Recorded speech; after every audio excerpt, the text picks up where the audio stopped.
자, 오늘은 이 황금신상 앞에서의 믿음이란 제목으로 말씀을 나눌까 합니다. 우리 기독교의 역사, 물론 구약부터 하면 훨씬 더 길지만 예수님 시대부터 교회라는 타이틀을 가지고 살아온 지가 벌써 2000년이 되었습니다. 이 2000년 교회의 역사를 크게 이렇게 보면 그 역사는 어떤 면 성교의 역사이기도 하지만 또 한편으로는 항상 믿음의 시험의 역사였다고 말할 수 있습니다. 믿음이 시험받는 일이 믿음을 지킬 것인가 포기할 것인가, 이 시험이 교회 역사 2000년 동안 계속되어 왔죠. 크게는 우리가 알듯이 초대교회를 시작할 때 로마의 박해 속에 많은 이들이 믿음의 시험을 치렀습니다. 국가 단위에서 일어난 일이죠. 우리가 그래서 영화 배너나 큐어바디스 이런 영화를 보게 되면 무수히 많은 기독교인들이 박해 속에 죽어가는 장면들을 보게 됩니다.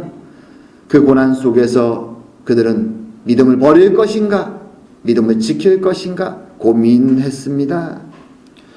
한국의 복음이 전해지고 나서 물론 많은 박해도 있었습니다.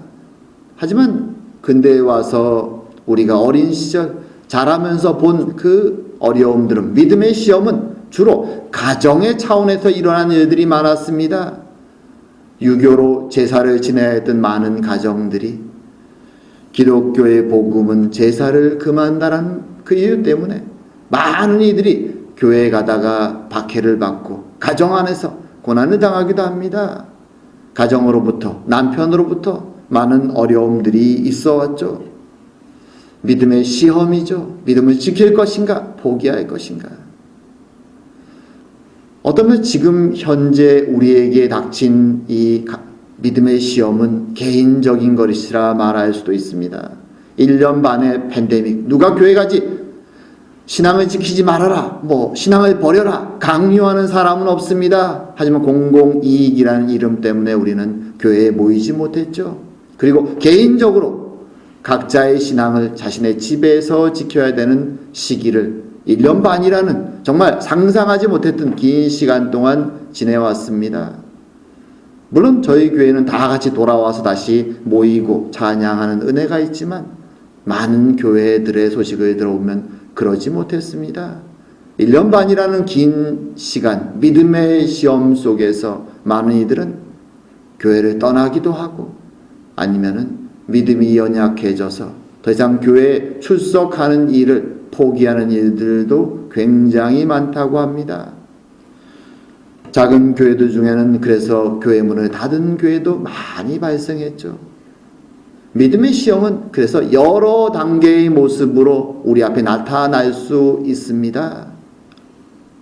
오늘 본문에도 믿음의 시험을 강요받고 있는 사람들이 등장합니다. 그리고 이 믿음의 시험 앞에서 시험하는 자 느부갓네살 왕과 또 시험을 당하는 세 친구들의 모습이 등장합니다. 오늘은 이 친구들의 모습 그리고 느부갓네살 왕의 모습을 보면서 과연 믿음이란 무엇인가 한번 우리가 고민해보는, 그리고 생각해보는, 그리고 우리의 믿음을 점검해보는 시간을 갖기 원합니다. 자, 오늘 본문의 사건은 느부갓네살 왕이 갑자기 아주 거대한 신상, 높이가 아마 20m도 넘을 것 같은 거대한 금신상을 만들면서 벌어집니다. 굉장히 아이러니한 것은 우리가 방금 읽은 이 3장 본문 앞에 2장, 우리가 지난주까지 다뤘던 내용에는 이 3장에서 느부갓네살 왕이 만든 거대한 금신상과 아주 유사한 거대한 신상이 그 꿈속에 등장했습니다. 하지만 그 신상은 꿈속에서는 산산조각나 버리죠. 그리고 그 꿈을 통해서 하나님은 인간의 욕망에 대한 경고를, 그리고 하나님의 나라와 하나님의 심판에 대한 경고를 주셨습니다. 그리고 그 경고 앞에서 느부갓네살 왕은 무릎을 꿇고 두려워하며 하나님을 경외하는 모습이 2장 마지막 부분에 등장합니다. 그리고 오늘 본문에 갑자기 그가 그때는 이 장 끝에서는 두려워 떨면서 하나님께 경외했던 그가 자신을 과시하고 자랑하면서 금신상을 만들고 있는 모습이 등장하는 것이죠. 그래서 이 장의 모습, 끝의 모습과 이 3장 초반부의 모습은 아주 대조적입니다. 도대체 그 사이에 무슨 일이 벌어진 것일까요? 자, 우리는 이 이유, 왜 그가 이렇게 변했는가 하는 이유를 따지기에 앞서서 오늘 본문의 사건에 대한 기본적인 사실들을 몇 가지 확인하는 것이 필요합니다. 먼저는 그럼 도대체 몇 년이나 시간이 흐른 것일까? 2장 끝에 있는 사건에서 그가 그 두려움에 떨면서 하나님을 상징하는 다니엘 앞에 무릎 꿇고 하나님을 경외했던 그가 갑자기 3장에서 이렇게 모습이 바뀌기까지 얼마의 시간이 흘렀을까 한번 생각해 볼 필요가 있습니다. 사실 성경은 구체적으로 말하진 않습니다. 그래서 많은 사람들이 생각을 하죠. 이렇게 많은 모습이 바뀌었다면 틀림없이 적어도 몇 년 이상, 어떤 사람은 처음 포로로 잡혀온 시기부터 유다가 멸망하기까지 10여 년의 시간이 흘러서 아마 지나지 않았겠나라고 생각하는 사람도 있습니다. 우린 정확히는 모르지만 적어도 몇 년 이상은, 길면 10년 이상의 시간이 흘렀을 것이다 생각합니다. 그럼 이 신상은 도대체 왜 그가 만들었을까요? 오늘 본문을 곰곰이 보게 되면 우리가 알게 되는 것은 지금 소집에 나와 있는 이 사람들은 주로 지방 장관들입니다. 바벨론 도시에서부터 시작된 나라지만 그 당시에 메소포타미아와 가나안과 그리고 오늘날 터키, 소아시아 지역까지 그리고 이집트까지 세력이 아주 광대했죠. 그 안에 많은 작은 지역들을 나누어서 그 지역들을 다스리는 총독과 관리들을 임명했습니다. 근데 오늘 본문에 보면 그 지방 모든 총독과 관리들을 다 소집하는 특별한 자리를 만든 것이죠. 말하자면은 흩어져 있는 사람들, 언어가 다르고 문화가 다르고 믿는 바가 다른, 그래서 언제든지 자신들의 것을 찾아서 반란을 일으켜 독립할 수 있는 그런 걱정거리가 있는 모든 지방의 사람들을 한데 끌어모아서 한 거대한 신상을 만들어 놓고 그들에게 우리의 바벨론, 이 위대한 수도와 거대한 신상의 위력을 그들에게 보여주는 것이죠. 과시하는 것이고, 그리고 그들을 한 신앙으로 통일하려는 것입니다. 그래서 이 신상에는 특별히 어느 신, 원래 바벨론은 마르둑이라고 하는, 벨이라고 하는 주신이 있지만 신의 이름을 붙이지 않습니다. 그래서 모든 신들을 하나의 통합한 그런 거대한 신상, 그리고 자신의 이름을 딴, 자신의 이름을 과시하는 신을 만든 것이죠. 그리고 모든 민족의 사람들을 모아서 이제부터는 이 신상에 우리가 마음을 모아서 제국 바벨론의 신으로 숭배하자라고 말하고 있는 것입니다. 참으로 어찌 보면 오늘날 우리의 시선으로 보면 황당할 수 있지만 미신이 성행하고 신 하나 더 만드는 것은 이상한 일이 아니었던 이 고대 사회 속에서는 제국을 통일하기 위해서 또 자신을 과시하기 위해서 느부갓네살 왕이 이 일을 시작하고 있는 것입니다. 그리고 여기서 우리가 다시 한번 질문을 할 필요가 있죠. 그럼 2장 후반부에서 하나님의 능력과 하나님의 그 위대하심을 발견하고 그 앞에 두려움 속에 엎드렸던, 환상 속의 모든 것들이 무너져버리는 그 두려운 경험을 가졌던 느부갓네살 왕이 왜 이렇게 변했을까? 그가 고백했던 하나님 앞에서의 그 두려움과 떨림과 믿음이라는 것은 도대체 무엇이었기에 그는 이제는 그가 가졌던 두려움과 작은 믿음조차 다 던져버리고 오늘 본문에서처럼 거대한 신상을 만들고 사람들에게 그 신앙을 강요하고 심지어 더 나아가서 자신이 두려움에 떨었던 그 하나님을 섬기는 유대인들까지도 핍박하려고 하고 있는 것일까요? 무엇이 그의 마음을 이렇게 완전히 변화시켰을까요? 사실 느부갓네살 왕은 우리가 다니엘서를 더 읽어보면 알지만 하나님에 대한 신앙이 계속 왔다 갔다 하는 모습이 여러 번 발견되죠. 왜 그럴까? 분명히 능력을 경험하고 기적을 경험한 사람인데 왜 그는 믿음이 자라지 못하고 이렇게 이방인으로 우상을 숭배하는 일에 앞장서게 되는 것일까요? 사실 여기에는 어떤 면에서 우리가 생각할 수 있는 여러 가지 포인트들이 있습니다. 첫 번째로 그는 비록 하나님의 기적과 이적을 경험하지만 여전히 이방인이었기 때문에 그렇습니다. 하나님에 대한 지식을 단순히 아는 것, 경험하는 것만으로 그는 하나님을 믿는 신앙인이 될 수 없는 것이죠. 말하자면 그는 자신 안에 자신이 자랑할 것들이 너무나 가득 차 있습니다. 그것이 세상의 문화, 세상의 종교고 세상 사람들의 방식입니다. 그들에게 신은 자신의 자랑거리를 도와주는 존재죠. 그래서 이방 문화에 자란 이 느부갓네살은 하나님의 능력을 경험하지만 여전히 모든 판단의 중심은 자기 자신입니다. 그리고 그에게는 자랑할 것들이 재물과 권력과 땅과 모든 것이 넘쳐납니다. 그리고 그 주변에는 그를 지켜 세우고 올리는 자들이 넘쳐납니다. 그는 결코 하나님 앞에 무릎을 계속 꿇을 수 없는 자인 것이죠. 자신이 자랑인 것이죠. 그러기에 그는 자신이 꾸었던 그 꿈속에서 모든 내용들을 시간이 지나면서 두려움이 사라지면서 다 지워버립니다. 그리고 하나만 남겨두죠. 그래, 그 꿈에서 본 신상의 머리, 황금머리는 바로 나였어. 그 신은 나를 인정했어 머리로 라는 착각과 함께 거대한 황금 신상을 만들어서 사람들에게 그것을 과시하고 자랑하고 숭배하게 만드는 것입니다. 자기 중심적으로 모든 것을 판단하는 것이죠. 신앙인들 믿는 사람들 중에도 그런 경우가 많습니다. 우리가 흔히 아전인수격이다 이런 표현을 쓰죠. 자기 중심적으로 모든 것을 판단하고 해석하고 신앙을 이용하는 경우들이 있는 것이죠. 그리고 오늘 이 느부갓네살 옆에는 그를 부추기는 세력들이 있습니다. 오늘 본문에 보게 되면 이 세 친구를 고소하는 사람들이 등장합니다. 그 사람들을 가리켜서 본문은 갈대아 사람들 이렇게 표현하죠. 물론 갈대아 사람들은 원래 바벨론 지금 이 느부갓네살 왕조가 출발한 지역을 가리킵니다.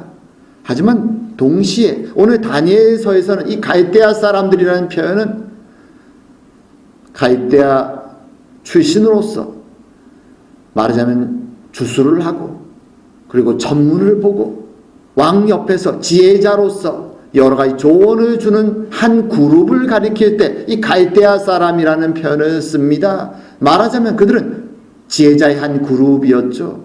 왕으로부터 총애를 받는 귀족 세력이었습니다.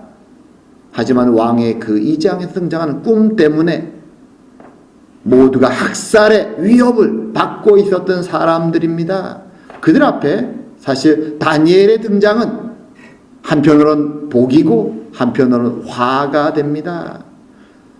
자신들은 꿈을 해석할 수 없었기에 꿈을 알 수 없었기에 왕의 칼에 의해서 다 죽을 위협 속에 있었습니다. 하지만 다니엘이 그 꿈을 해석했기 때문에 그들은 살아남습니다.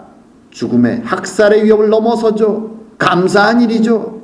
하지만 한편으로 그것 때문에 그들은 왕 앞에서 이제는 능력 없는 자들, 더 이상 신의 뜻을 알 수 없는 거짓말장이로 찍혀버리는 것입니다. 그리고 왕의 총애에서 밀려나는 것입니다.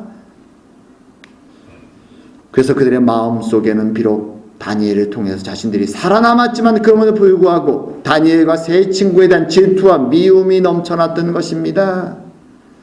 그래서 그들은 호시탐탐 시간이 지나면서 왕이 이스라엘 하나님 여호와에 대한 두려움이 줄어드는 그 때를 틈타서 다시 자신들이 권력 옆으로 왕 옆으로 회복될 기회를 엿보고 있었던 것이죠. 그리고 때가 되어 그들은 왕 앞에 가서 이제 다니엘과 상관없는 다니엘이 해석했던 그 꿈에 도리어 반대되는 왕을 지켜 세우는 신상을 만드는 계획을 왕 앞에 내어놓는 것입니다. 그리고 왕을 부추겨 세워서 결국 위대한 신상을 거대한 신상을 왕의 이름을 드러내고 신들의 이름을 드러내 그리고 자신들이 다시 한번 출세할 수 있는 신상을 만들고 거기에 반대하는 새 친구를 고소하고 죽음의 위협 속으로 밀어 넣는 것입니다.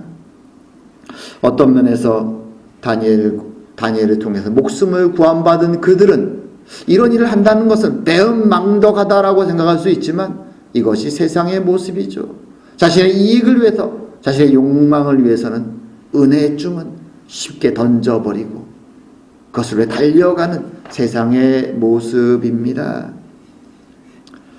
자, 그런데 여기서 보면 우리가 어떤 면에서 이 지혜자들도 또 느부갓네살 왕도 이스라엘 하나님 여호와의 능력을 경험한 자들이죠. 한때는 두려워했던 자들이죠. 하지만 그들이 그 믿음과 두려움에서 떠나서 우상 숭배로 이렇게 돌아서는 것에 있어 근본적인 이유가 한 가지 있습니다. 그것은 무엇인가 하면 그들이 참된 믿음을 소유하지 못했기 때문입니다. 어떤 사람은 한순간에도 참된 믿음을 소유하지만 어떤 사람들은 시간이 오래 걸려도 참된 믿음을 소유하지 못하기도 합니다. 많은 것을 경험해도 참된 믿음을 소유하지 못하기도 합니다. 참된 믿음은 어떤 자가 소유하는가? 우리 성경에서 그런 표현을 쓰죠. 상한 마음이다. broken heart라 그러죠. 자신의 마음이 다 깨어져서 하나님께 무릎을 꿇는 사람의 마음, 그 마음이 믿음을 소유한 자의 마음이라고 말하죠. 그리고 그런 마음을 다른 한편으로는 하나님의 은혜의 선물이다라고도 말합니다. 이것은 믿음에 대한 동면의 양면과 같죠. 한쪽으로는 전적으로 하나님의 은혜로 주어지는 것, 또 한편에는 깨어진 마음, 복음서에서 말하는 심령이 가난한 자라고 말할 때 등장하는 가난한 마음을 소유한 자의 그 모습, 그것이 믿음을 소유하는 자들의 모습인 것입니다. 절망 속에서 자신의 무지와 무능력을 하나님 앞에 고백하고 하나님 밖에는 도울 자가 없음을 고백하고 하나님께 손을 뻗는 사람의 모습, 그것이 바로 믿음을 소유한 자의 모습입니다. 하지만 느부갓네살은 너무나 소유한 것이 많았죠. 너무나 자랑이 많았습니다. 그는 하나님 앞에 놀라고 두려워했지만 자신의 마음을 열 수가 없었습니다. 그 안에는 자신의 교만이, 욕망이 가득 차 있기 때문에 그는 무릎을 한 번, 두 번 두렵고 떨림으로 꿇을 수 있지만 시간이 지나자 다시 자기 중심으로, 욕망으로, 욕심으로 돌아가 버리는 것입니다. 그것이 세상을 살아가는 사람들의 모습이죠. 그리고 하나님의 심판 앞에 서는 사람들의 모습입니다. 하지만 오늘 본문에 등장하는 다니엘의 이 세 친구들의 모습은 달랐습니다. 오늘 한 가지 흥미로운 것은 오늘 본문에는 다니엘이 등장하지 않는다는 것이죠. 2장의 주인공은 다니엘인데 3장의 주인공으로는 다니엘이 등장하지 않습니다. 그래서 어떤 사람들은 의혹을 품기도 합니다. 하지만 본문을 잘 보게 되게 되면 오늘 본문은 각 지역에 흩어진 관리와 총독들을 모으는 자리였습니다. 그리고 이 세 친구의 직분이 무엇인가 하면 바로 그 지방들을 관리하는 그런 그 지방 관리들의 위에 있는 위치였기 때문에 오늘 이 자리에 등장하는 것이죠. 아마도 대적들은 이 세 친구를 해치운 다음에는 다니엘을 타겟으로 삼았을 수 있습니다. 하지만 오늘 본문에는 세 친구만이 등장합니다. 그리고 세 친구는 당연히 그날 그 금신상에게 절하지 않는다면 어떤 벌이 자신들에게 내려올지 이미 알고 있었습니다. 한쪽에는 시끄럽고 아주 요란스러운 음악과 함께 다른 한쪽에는 왕의 경고가 있었습니다. 죽음의 경고죠. 풀무불에 던져질. 그와 함께 사람들에게 신상을 경배하라고 명령했지만 이 세 친구는 그렇게 할 수가 없었습니다.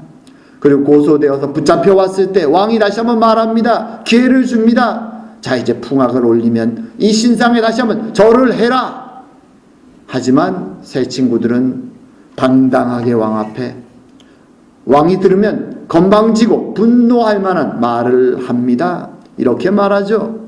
느부갓네살이여, 우리가 이 일에 대하여 왕에게 대답할 필요가 없나이다. 왕이여, 우리가 섬기는 하나님이 계시다면 우리를 맹렬히 타는 풀무불 가운데에서 능히 건져내시겠고 왕의 손에서도 건져내시리이다. 그렇게 하지 아니하실지라도 왕이여, 우리가 왕의 신들을 섬기지 아니하고 왕이 세우신 금신상에게 절하지도 아니할 줄을 아옵소서. 이 말을 듣고 왕은 어떤 면에서 정말 뒤집어진다고 말할까요? 분노 속에서 풀무불을 더 세게 만들고 이 친구들을 던져버리라고 말합니다. 우리는 이 친구들의 모습을 보면서 의문을 품습니다. 아직도 젊은 친구들, 이 세 친구는 도대체 곧 죽음이 닥치는데, 눈앞에 그 불이 보이는데 그럼에도 불구하고 어떻게 이 믿음의 시험을 이겨낼 수 있었을까? 과연 내가 그 자리에 서 있다면 그 믿음의 시험을 이겨낼 수 있을까? 곰곰이 생각하면서 오늘 본문에 이 친구들의 모습을 생각해 보았습니다. 도대체 어떻게 그것을 이겨낼 수 있었을까? 오늘 이 친구들은 우리가 아는 것처럼 유다의, 예루살렘의 귀족 집안 출신이고 또 그 중에 왕족 출신도 있을 것입니다. 예루살렘에 살았을 때 그들에게는 모든 것이 있었죠. 부유함과 명예와 자랑. 하지만 그들은 전쟁에 패하고 포로로 끌려옵니다. 그들의 소유도, 자랑도, 꿈도 모든 것이 사라지죠.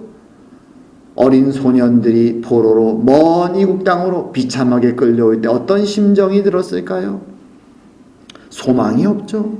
소망이 없습니다. 하지만 그들에게 유일한 소망이 찾아옵니다.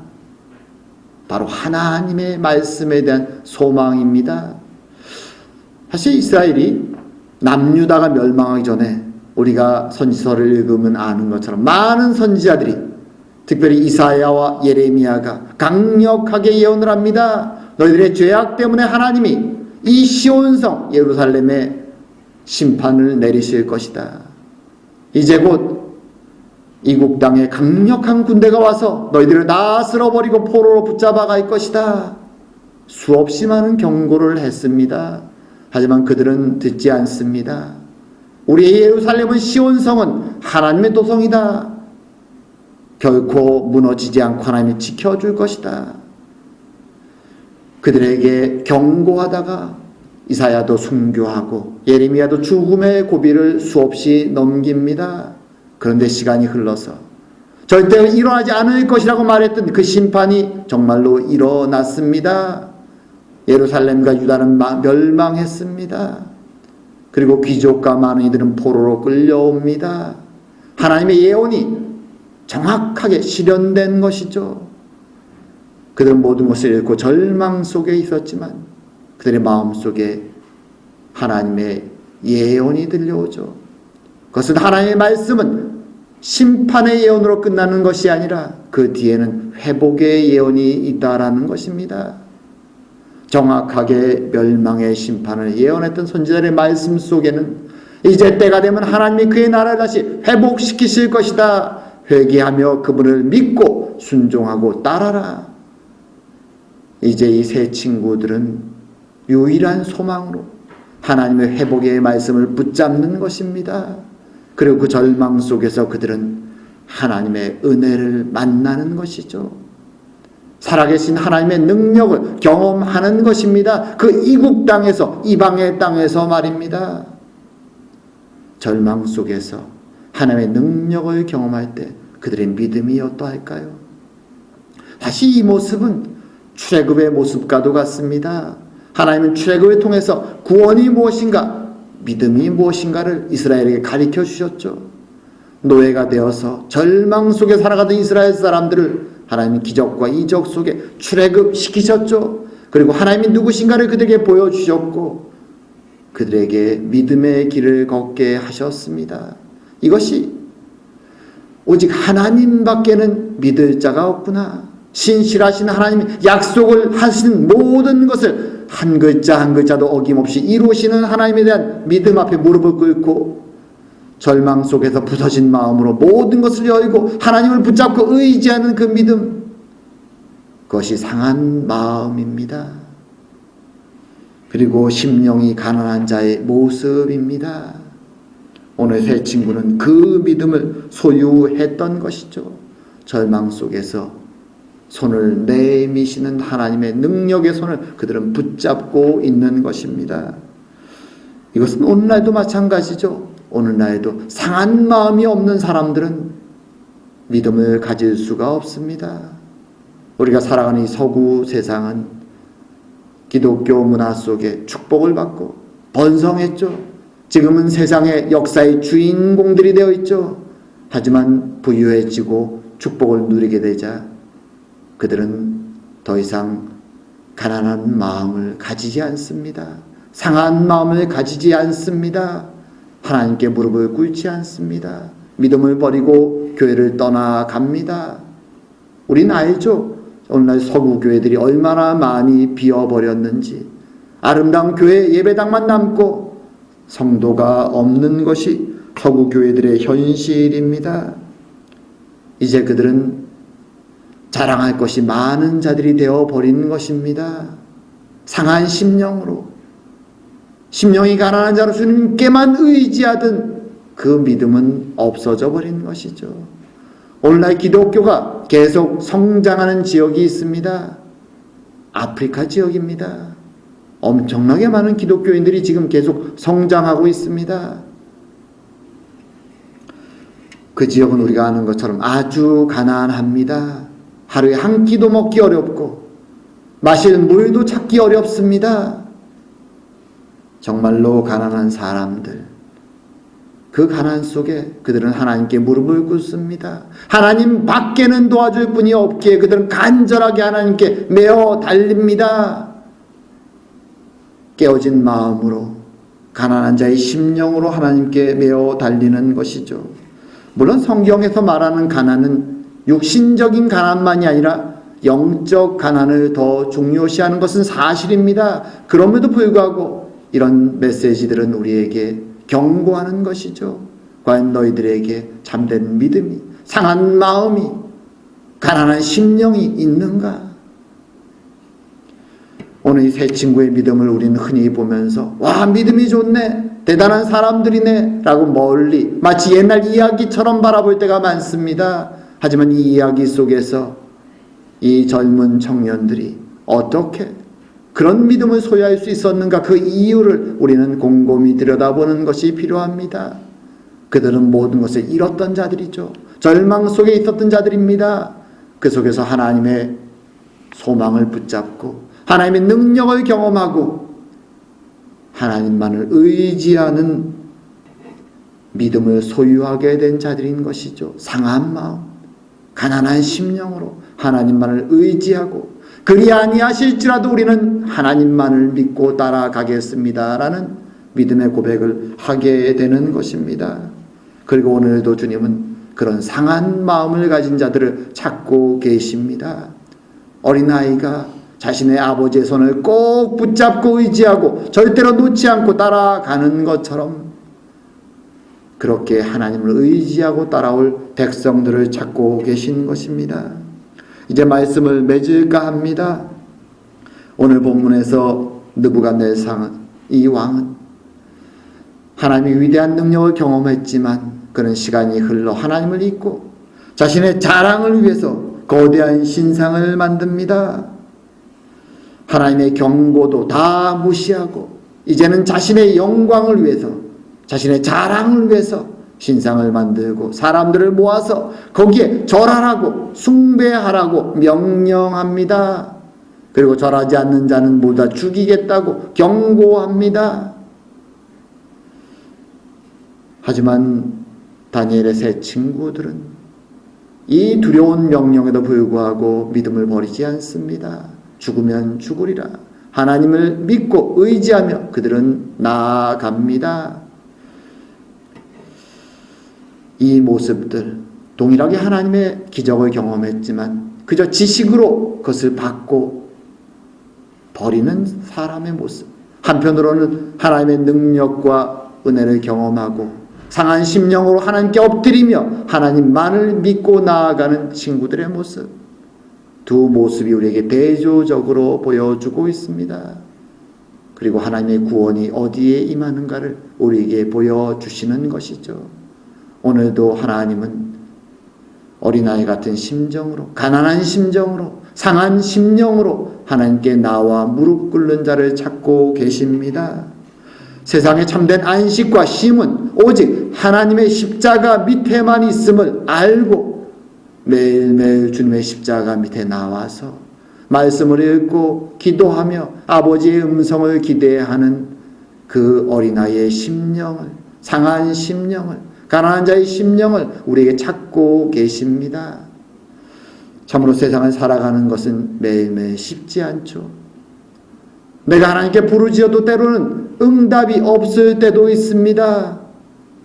하지만 그리 아니하실지라도 하나님의 손을 놓지 않았던 이 세 친구의 믿음을 따라 우리도 가난한 자의 심령으로 하나님의 손을 붙잡고 매일매일 하나님과 교제하며 만나며 하나님 안에서 참된 안식을 누리며 하나님의 십자가를 자랑하며 살아가는 저와 여러분 되기를 주의 이름으로 축원합니다. 같이 기도드리겠습니다.